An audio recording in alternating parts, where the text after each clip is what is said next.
ഞാനിപ്പോൾ ഒരു പ്രധാന കാര്യം പറയാൻ വേണ്ടിയാണ് ഈ ഒരു വീഡിയോയിൽ വന്നത്. ഇത് പഴയ ഫോട്ടോ ആണ്. നമ്മളവരെ ബ്രഷ് ചെയ്യുന്ന സമയത്ത് ചീപ്പി കൊടുക്കാറുണ്ട് അവർക്ക്. ആ സമയത്ത് എടുത്തതാണ്. ഇവരുടെ വാലൊക്കെ നിങ്ങളൊന്ന് ശ്രദ്ധിച്ച് നോക്കണം. ഇവരുടെ വാലിലെ കോട്ടെല്ലാം പോയി ഒരു എരിവാല് പോലെ ആവുക. മൂക്കിൻ്റെ ഫ്രണ്ടിൽ ആ കറുത്ത് നിൽക്കുന്നിടത്തൊക്കെ കളർ വന്ന് റെഡ് കളറാവുക. അത് തുടങ്ങി ഇവർക്ക് രോമം കൊഴിച്ചിൽ വരിക, ചൊറിച്ചിൽ കൂടുതലായിട്ട് വരിക, ചെവിയിൽ സ്മെല്ല് എടുക്കുക, കാലിലൊക്കെ ഇൻഫെക്ഷൻ പോലെ വന്നിട്ട് ഉണങ്ങാതിരിക്കുക. നമ്മൾ കുറേ ഡോക്ടർമാരെ കണ്ട് മരുന്ന് വാങ്ങിയൊക്കെ കഴിച്ചു. പക്ഷേ കഴിഞ്ഞ ദിവസം കിച്ചു ആണ് നിൽക്കുന്നത്. അവന് സ്ട്രോക്ക് പോലെ വന്ന് ഇവിടെ അനക്കമില്ല, ജീവനില്ല, ഞൊരയും പതയൊക്കെ വന്ന് ഞാൻ പേടിച്ചു. കാരണം പേയുടെ ന്യൂസ് കേട്ട് നമ്മൾ പേടിച്ച് അങ്ങനെ എടുത്തുകൊണ്ട് എന്തായാലും ഞാൻ അവനെ എടുത്ത് അടുത്തുള്ള വെറ്റ്സ് ആൻഡ് പെറ്റ്സ് എന്ന് പറഞ്ഞ കരുനാഗപ്പള്ളി ഹോസ്പിറ്റലിൽ കൊണ്ടുപോയി.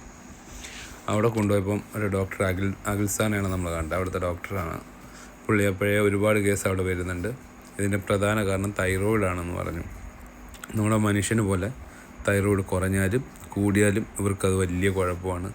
തൈറോയിഡ് ഇല്ല. അപ്പം ഈ തൈറോയിഡ് കുറഞ്ഞത് മൂലം ഇവർക്ക് തൈറോയിഡ് കുറവായിരുന്നു. ഈ തൈറോയിഡ് കുറഞ്ഞത് മൂലം ഇവർക്ക് ഈ കുറേ കാലം കൊണ്ട് ചികിത്സിക്കാതിരുന്ന് നമ്മുടെ ഇൻസുലിൻ ഗ്ലാൻഡിനെയൊക്കെ ബാധിച്ച് ഷുഗർ ലെവൽ നമുക്ക് കൺട്രോൾ ചെയ്യാൻ പറ്റാത്ത അവസ്ഥയിലോട്ട് പോയിട്ടുണ്ടെന്നാണ് ഡോക്ടർ എന്നോട് പറഞ്ഞത്. അപ്പോൾ ഈ ഷുഗർ ലെവൽ പെട്ടെന്ന് താഴ്ന്ന് ഒരു ദിവസം കൊണ്ട് സംഭവിക്കുന്നതല്ല. പക്ഷെ നമ്മളാരും ഇവർക്ക് മറ്റസുഖങ്ങളാണ്, ചിലപ്പം ഇൻഫെക്ഷനാണ്, കോട്ടിങ് ഉള്ളവരല്ലേ, അതുകൊണ്ട് വെള്ളത്തിൽ കടന്നിട്ടാണ്, അഴുക്കിപ്പോയതാണ്, അല്ലെങ്കിൽ ഇവർ എന്തെങ്കിലും കടിച്ച് തിന്നിട്ടായിരിക്കും എന്നുള്ളതൊക്കെയാണ് ഞാനും വിചാരിച്ചിരുന്നത്. പക്ഷേ ഇതിൻ്റെ ഒരു പ്രധാന കാരണം ഞാൻ ഇവന് വയ്യാതെ വന്നപ്പോഴാണ്. എന്ന് വെച്ചാൽ ഇവൻ ജന്നി പോലെ വന്ന് കണക്ക് ക്ഷീണമൊക്കെ ആയിട്ട് കിടക്കുന്ന പഴയ ഒരുപാട് വീഡിയോ എടുത്ത് നോക്കിയപ്പം ഇത് റോക്കി കണ്ട ക്ഷീണിച്ച് കിടക്കുന്ന അവനും തൈറോയിഡ് കുറവായിരുന്നു. റോസിക്കും തൈറോയിഡ് കുറവാണ്, കിച്ചുവിനും തൈറോയിഡ് കുറവാണ്. ഇപ്പം അവൻ്റെ വാലിനൊക്കെ നല്ല ലോങ് കോട്ടിങ്ങുകളായിരുന്നു, നല്ല തിക്കായിട്ടിരുന്ന വാലായിരുന്നു. അപ്പം ഇവൻ്റെ വാലെല്ലാം ഇപ്പം വാലിൽ രോമം കൊഴിച്ചിൽ തുടങ്ങി. അവന് സ്കിൻ ഇൻഫെക്ഷൻ രോമം നല്ല രീതിയിൽ കൊഴിഞ്ഞു തുടങ്ങി. നമ്മളിപ്പം ഒരു മുട്ടയടിക്കണമെന്നൊക്കെ പറഞ്ഞ് നിന്ന സമയം നോക്കിയിട്ട് ഇപ്പം കിച്ചുവിന് വയ്യാതെ വന്നു. അതിൻ്റെ റോസിയുടെ വാല് കണ്ടോണം. റോസി എന്ന് സുന്ദരിയായിരുന്നു അറിയാവോ. അങ്ങനെ കിച്ചുവിനെ കഴിഞ്ഞ ദിവസം വയ്യാതെ വന്നു. പക്ഷെ അവന് വയ്യാതായ വീഡിയോ എടുക്കാൻ പറ്റിയിട്ടില്ല. ഇത് ഹോസ്പിറ്റലിലുള്ള വീഡിയോ ആണ്. അത് എടുക്കാൻ പറ്റാതെന്ന് പറഞ്ഞാൽ അവനെ കൊണ്ടുപോയത് ആ സാഹചര്യത്തിലാണ്. അവൻ്റെ ശ്വാസം മാത്രമേ ഉണ്ടായിരുന്നുള്ളൂ എൻ്റെ മോന്. അപ്പം അവൻ്റെ ആ ഒരു ഹെൽത്ത് കണ്ടീഷനൊക്കെ അവൻ്റെ ദേഹം മൊത്തവും അവനെ കടന്ന് അവനെ കൊണ്ടുപോയ അവസ്ഥയെന്ന് പറഞ്ഞാൽ ഭയങ്കര ദയനീയമായിരുന്നു. എൻ്റെ മോന് പെണ്ണിട്ട് ഇരിക്കുന്ന കാണുമ്പോൾ ഒരു സമാധാനം നമുക്കുണ്ട്.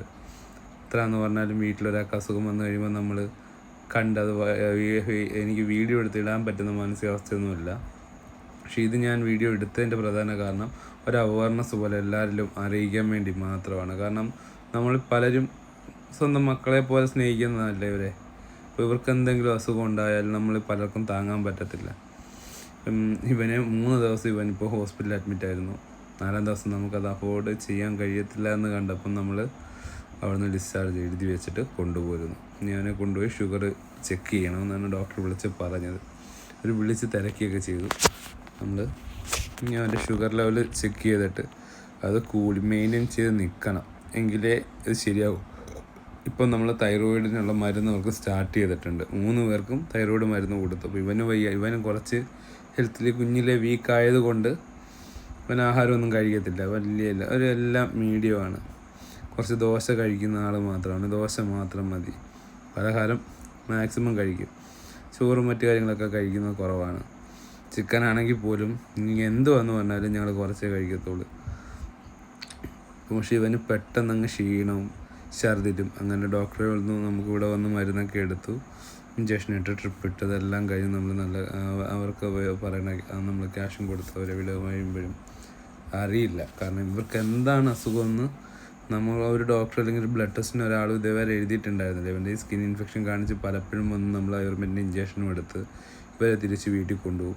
1, 2, 3 ദിവസം അല്ലെങ്കിൽ ഇപ്പോൾ ഒരാഴ്ച 2 ആഴ്ച വരെ അവൻ വീണ്ടും ഒന്ന് നോർമലാവും. വീണ്ടും ഇവന് പഴയണക്ക് വരും. ഇങ്ങനെ വന്ന് ഇപ്പോഴും ഹോസ്പിറ്റലിൽ കൊണ്ടുപോയി. അവനിപ്പം കൊണ്ടുപോയപ്പോഴാണ് ഈ അവസ്ഥയെ കൊണ്ടുപോകുന്നത് ആദ്യമായിട്ടാണ്. അങ്ങനെ കൊണ്ടുപോയപ്പോഴാണ് ഇവന് തൈറോയിഡ് തീരെ ഇല്ല. അപ്പോൾ ഇതറിഞ്ഞപ്പം ബാക്കി 2 പേരെയും കൊണ്ടുപോയി നോക്കിയപ്പോൾ അവർക്കും കുറവാണ്. അപ്പോൾ ഇവൻ്റെ ഹെൽത്ത് കണ്ടീഷൻ ഇവന് സ്ട്രോക്ക് വന്നുകൊണ്ട് ആ കണ്ണിന് വീക്കം കണ്ടു. ഒരു കണ്ണിന് നല്ല വീക്കം ഉണ്ട്. സ്ട്രോക്ക് പോലെ വന്ന് നാക്കൊക്കെ കടിച്ച് മുറിച്ച് ചോരയൊക്കെ വന്ന് കടന്നെയാണ് ആ സംഭവം. ഓർക്കാൻ കൂടി വയ്യ. എങ്കിൽ തന്നെയും ഇനി ഒരാൾക്കും വരാതിരിക്കാൻ വേണ്ടി മാത്രമാണ് ഇത് നമ്മൾ വീഡിയോയിലൂടെ പറയാൻ തീരുമാനിച്ചത് ഞാൻ. അപ്പോൾ നമ്മളിത് കൊണ്ടുപോയി കഴിഞ്ഞിട്ട് ഏത് കാര്യത്തിന് വന്നാലും ഇവർക്ക് ക്ഷീണം, കൂടുതൽ ക്ഷീണം, ഛർദിൽ, സ്കിന്നിൽ ഭയങ്കര ഹെയർ ലോസസ് വരിക, മൂക്കിൻ്റെ ആ കറുത്ത ഭാഗം ഈ റെഡിഷ് കളർ പോലെ ആവുക എന്നൊക്കെ വരുമ്പം ഇവർക്ക് കൊണ്ട് ഇവരെ തൈറോയ്ഡ് ബ്ലഡ് ടെസ്റ്റിന് എടുക്കണം. അനീമിക്കാണോ എന്നുള്ള കാര്യങ്ങളൊക്കെ അറിയണം. കാരണം നമ്മൾ വലിയ ഭീമമായ തുകയൊന്നും ആവത്തില്ല. നമ്മളിവരെ പിന്നെ നമ്മൾ ചിലവാക്കുന്നതിന് 4 കാശ് വേണ്ട ആ ഒരു ബ്ലഡ് ടെസ്റ്റിന് വേണ്ടി. ആ ബ്ലഡ് ടെസ്റ്റ് എടുത്തിട്ട് അവൻ എന്താണെന്ന് അസുഖം എന്നുള്ളത് നമ്മളൊന്ന് ഐഡൻറ്റിഫൈ ചെയ്യാൻ പറ്റിയ ട്രീറ്റ്മെൻറ്റ് തുടങ്ങുന്നതാണ് ഇവർക്ക് നല്ലത്. അല്ലാതെ നമ്മൾ എന്ത് ചെയ്തെന്ന് പറഞ്ഞാലും ഈ സംഭവം കുറച്ച് ദിവസത്തേക്ക് നമ്മൾ കുറച്ച് കാശും കുറച്ച് മരുന്നും കാശ് ചിലവാക്കുക. പക്ഷെ ഇവർക്ക് വീണ്ടും 1 മാസം കഴിയുമ്പോൾ തിരിച്ച് വീണ്ടും വരും. ഇപ്പോൾ ബ്ലഡ് ടെസ്റ്റ് ചെയ്ത് തൈറോയ്ഡ് കുറവാണെങ്കിലും കൂടുതലാണെങ്കിലും തൈറോയ്ഡ് ഒരു നോർമൽ റേഞ്ചിലല്ലാത്ത പക്ഷം മരുന്ന് കഴിച്ചേ മതിയാവത്തുള്ളൂ. പക്ഷെ ഇവന് കുറേ കാലം കൊണ്ട് 9 മാസത്തിന് പുറത്ത് എനിക്ക് തോന്നുന്നു ഡോക്ടർ അതാണ് പറഞ്ഞത്, ഒരു ദീർഘനാളായിട്ട് ഇതിന് മരുന്ന് കഴിക്കാതിരുന്നത് കൊണ്ടും അല്ലെങ്കിൽ തൈറോയ്ഡ് കുറവായിരുന്നത് കൊണ്ടും അവൻ്റെ ഇൻസുലിൻ ഗ്ലാൻഡിനെ ബാധിച്ചിട്ടുണ്ട്. അപ്പം ഷുഗർ ലെവല് മെയിൻറ്റെയിൻ ആയി നിന്നാലേ അവന് ഡിസ്ചാർജ് ചെയ്യാനൊക്കെ തുടങ്ങുന്നായിരുന്നു പറഞ്ഞത്. നമുക്കത് ഡിസ്ചാർജ് ചെയ്യാൻ എന്ന് പറഞ്ഞാൽ നമുക്ക് നിൽക്കാൻ 3 ദിവസമായിട്ട് ഒരാൾ ആശുപത്രിയിൽ നിൽക്കുക. അപ്പോൾ പിന്നെ ഇടയ്ക്ക് അവൻ്റെ കാര്യമായതുകൊണ്ട് അമ്മയും ചേട്ടനും എല്ലാവരും പോയി നിന്നു.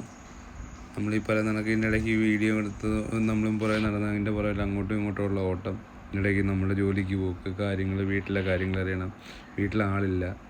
അങ്ങനെ ആയപ്പം ചോദിച്ച് മേടിച്ചുകൊണ്ട് പോരുന്ന ഡിസ്ചാർജ് ചോദിക്കേണ്ടി വന്നു. അങ്ങനെ മേടിച്ച് എന്നെ വീട്ടിൽ കൊണ്ടുവന്നതാണ്.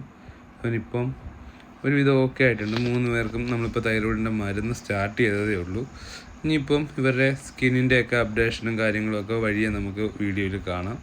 അതുകൊണ്ട് ഇനി ആരെങ്കിലും വീട്ടിൽ പെറ്റ്സിന് ഇങ്ങനെ ക്ഷീണം, എപ്പോഴും ഉറക്കം, ഈ മൂക്കിൻ്റെ അടുത്ത കറുത്ത കളറിൽ മാറ്റം വരിക, എപ്പോഴും ചെവിയിൽ സ്മെല്ലടിക്കാൻ തുടങ്ങുക, ഇതൊക്കെ വരുമ്പം നമ്മൾ ചെവിയിൽ ഞാൻ ഇയർ ഡ്രോപ്സ് അയച്ചു കൊടുത്ത് ചെവി ക്ലീൻ ചെയ്യുമായിരുന്നു എപ്പോഴും. പക്ഷേ അതിനെക്കാട്ടി ഉപരി ചെയ്യേണ്ട കാര്യങ്ങളായിരുന്നു. ഒരു ബ്ലഡ് ടെസ്റ്റ് എടുത്താൽ ഇത് കൂടുതൽ വിവരങ്ങൾ അറിയാൻ പറ്റിയേനെ. അപ്പോൾ നിങ്ങളെല്ലാവരും അത് ബ്ലഡ് ടെസ്റ്റ് എടുത്ത് അതിന് കറക്റ്റായിട്ട് ട്രീറ്റ്മെൻറ്റ് എടുക്കാൻ നോക്കണം. അത് എത്രയും പെട്ടെന്ന് അത് എല്ലാവരും ചെയ്യുന്നതാണ് നല്ലത്. കാരണം തൈറോയ്ഡൊക്കെ നോക്കി നോർമലാണോ അല്ലെങ്കിൽ കുറവാണോ കൂടുതലാണോ എന്നുള്ളതൊക്കെ അറിഞ്ഞിട്ട് എന്തായാലും കുറഞ്ഞാലും കൂടിയാലും മരുന്ന് കഴിക്കണം, അതിൻ്റെ കറക്റ്റ് റേഞ്ചിലല്ലെങ്കിൽ. അപ്പം എല്ലാവരും അവരവരുടെ പെറ്റ്സിനെ കൂടുതലായിട്ട് നോക്കുക. അപ്പം ബൈ.